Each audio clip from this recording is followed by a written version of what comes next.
Құрметті Неге каналын тамашалаушылар, сіздер подписация батырмасын басып, каналды қолдап отырсаңыздар, мен сіздерді шынайы әрі тылсым оқиғалармен сусындатудан шаршамайтын боламын.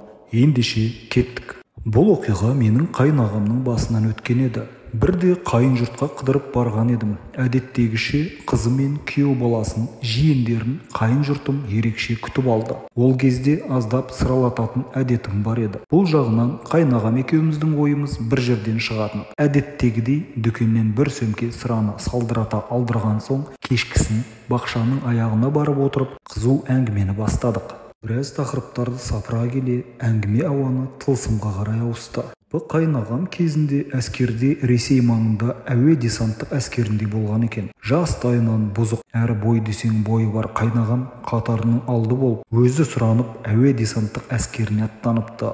Ауылға келген соңда небір төбелестің ортасында жүрсе керек. Бір күні үйдегі сиыр өрістен келмей қалады. Түнімен қаңғырып кеп жатқан оған үйдегілер сиырды тау маңынан іздеп келуге жұмсайды. Күнде бесінен алып бара жатса керек. Ал сиырдың жоғалғанына бүгін 3-ші күн екен. Кеш түсіп кетпей қарап келейін деген қайнағам екі қырды асып, жолай дүрбі салып, сиырдың да қарасын көрді әйтеуір. Ал бұл кезде ақшам уақыты да кірген мезгіл. Сиырдың жанына барған ол тау баурайында ескі иесіз үйдің тұрғандығын байқап, бір демін баспаққа сол үйге беттейді. Бір жағынан айдалада бұл не алған үй деген қызығушылықпен тамның ішіне кіреді.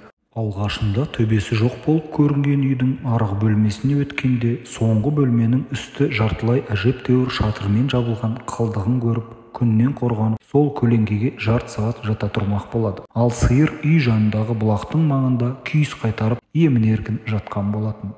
Көлеңкеге барып, астына ескі есікті жатқызып, қисайғаны сол екен, көзі ілініп кетіпті. Бір уақытта даң-дұң шулы музыка ма, әлде балалардың шуы ма, мүлдем түсініксіз, әйтеуір бір дүрбелеңнен оянып кетеді. Бірақ көзін ашпаған күйі жатқан ол иесіз үйдің қисайған есігін сықырлата ашып, біреудің кіргенін байқайды.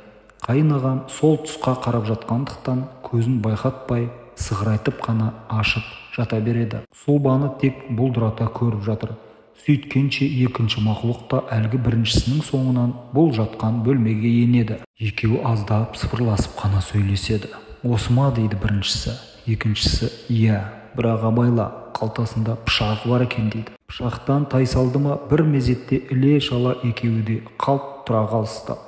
Сонда барып қайнағамның жан қалтасында үлкен шаппа бәкісі есіне түсіп, қуаттанғандай болып, орнынан атқып тұрады. Сол мезетте небәрі 2 қадам жерде тұрған екі мақұлық бұл орнынан тұрам дегенше есіктен зып береді. Бұл анықтап қарап үлгерейін деп ұмтылғанымен, олардың жылдамдығына көзілеспейтіндіктен тек оның байқағаны, бойлары 1 метрден аспайтын, адам тектес, құйрықты екі шайтанды анық көреді. Далаға шыққанымен де олардың ізім қайым болғандығына таң қалады.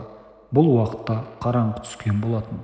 Қайнағам енді бұл жерде қалудың артық екенін түсініп, алдына сиырын салып алып, жүгіре айдап ауылға тартқан. Сонда барып ол иен далада иесіз үйге кіргенде бисмилля деп айтуды естен шығарғандығын есіне алды. Сонда бұл қос шайтанды шынымен көргені ма, әлде қорыққанға қос көрінудің кері ме? Ал сіздің қандай ойыңыз бар? Комментарийға жазып қалдырыңыз.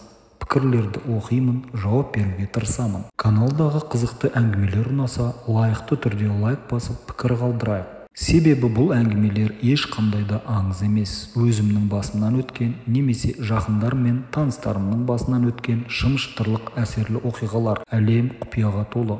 Ал сол құпиялардың сырын ашуға ұмтылу сіз бен біздің еншімізде. Сіздердің пікірлеріңіз мен үшін қашанда өте маңызды. Әрине, Неге каналына тіркелуді ұмытпайды деп сенемін.